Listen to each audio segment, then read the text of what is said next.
and broken dikes have made the Canadian sector in Holland a great flooded area. Activity is limited to guarding territory already held and to minor patrol activity.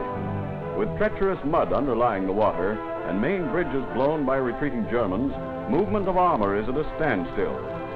Barges are pressed into service to supply troops holding the south bank of the Moss River.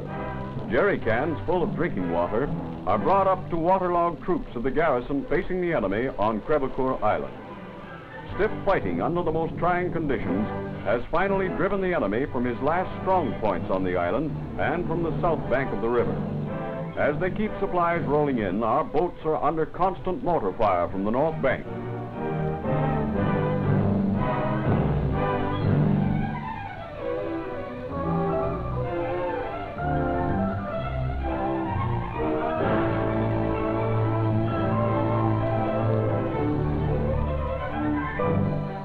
One of our newest amphibious vehicles, the Weasel, follows the path of what was once a main highway. Road signs and traffic lights give way to buoys and floating markers. Roadblocks are easily disposed of as Weasels play their part in keeping supply routes open.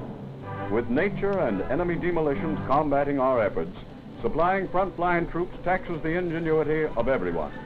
If a freeze-up occurs, boats will give place to sleighs as the operations again become a war of movement.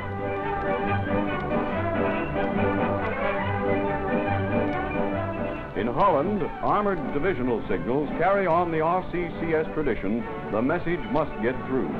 A forward tank commander finds his wireless sender has ceased to function. He immediately dispatches a message for a replacement from a nearby tank back to Advanced Brigade headquarters.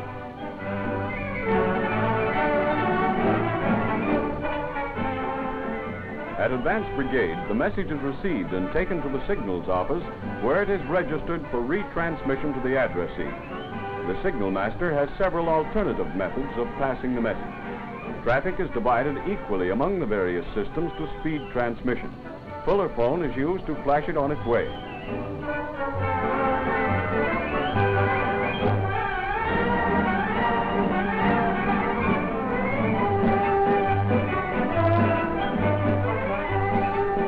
When other methods fail, the dispatch rider gets through. So the message finally reaches its destination, technical maintenance section of Signals Pod.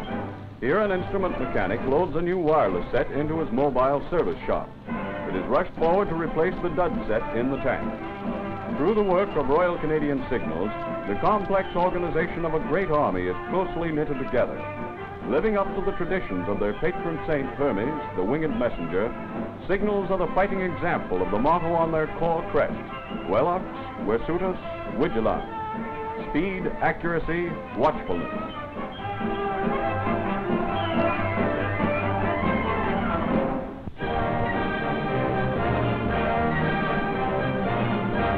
Major General Spry, on an inspection tour of his command, visits a field artillery regiment in Holland.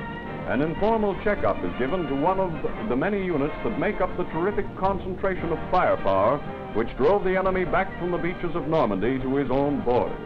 In the wet, muddy gun positions, gunners must work overtime to keep their pieces in good condition. General Spry finds nothing wrong with the maintenance. There's no time for a regular inspection parade, so the commander has an informal talk with his men. Questions are answered and complaints heard. Jerry will hear more from Canadian guns when the advance again gets underway.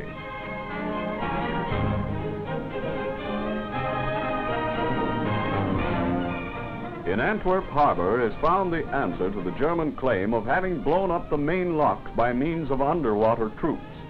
In a steady stream, the great supply ships steam up the Scheldt into the harbor. They are loaded to the gunwales with motor transport, tanks, and vehicle stores. Longshoremen labor day and night at one of the world's greatest ports.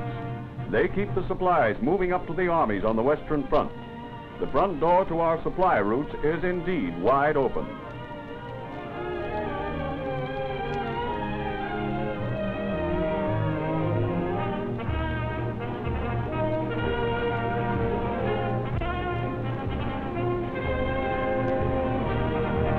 On the Wall River west of Nijmegen, the Royal Canadian Signals call on the engineers to aid them in a ticklish job. To maintain communications, a submarine cable is laid across the river. With a fast current flowing and only a converted barge from which to operate, the procedure calls for great skill. Paying out the heavy cable from the improvised cable layer, the job is completed on the first try. The cable will be used by signals as a trunk route to carry a large volume of telephone and telegraph traffic between two high formations.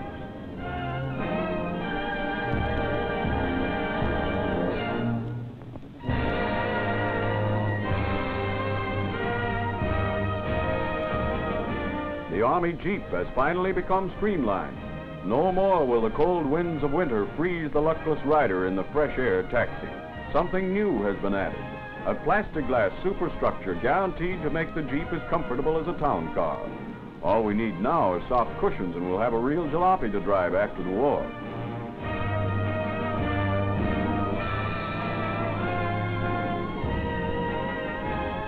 A German-type flamethrower captured from the enemy receives a workout in Holland. Deadly indeed are the fiery weapons of war.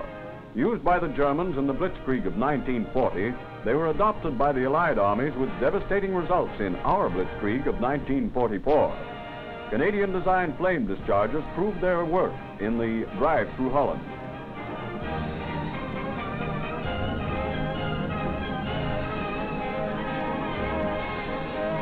In the offense, covered by smoke, flame-throwing carriers burn the enemy from his strong point.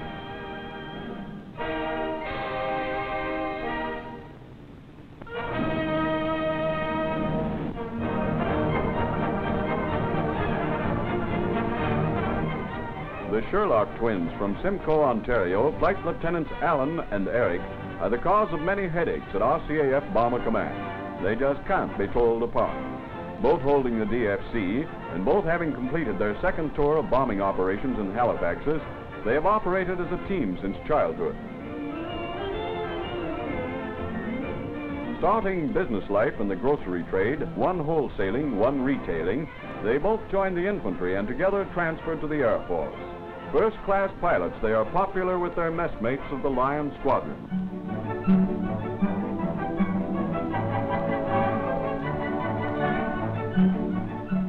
A Canadian wren joins her sisters in the WRNS as a member of a Royal Navy crew.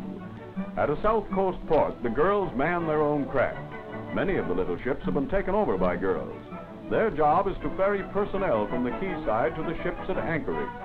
A popular lot with their passengers, the seagoing lasses handle their jobs like old salt.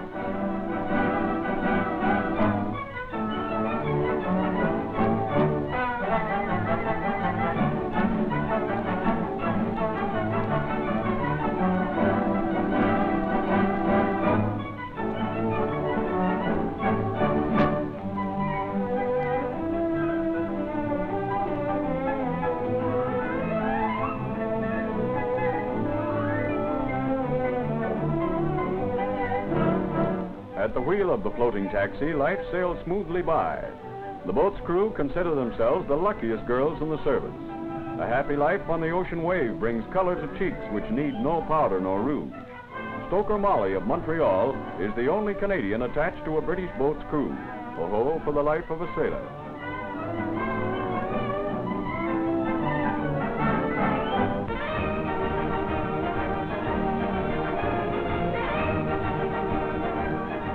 In Italy, it's holiday time for the boys of a Canadian artillery unit. The first event is known as the Skunk Hollow Handicap. The pari-mutuels do a land office business as the bangtails parade to the post. The odds-on favorite is Herbie, Out of Trouble. It's post time and the track is fast. The only problem is getting the blue bloods of Muleden to the starting line. The trackmaster does have his troubles.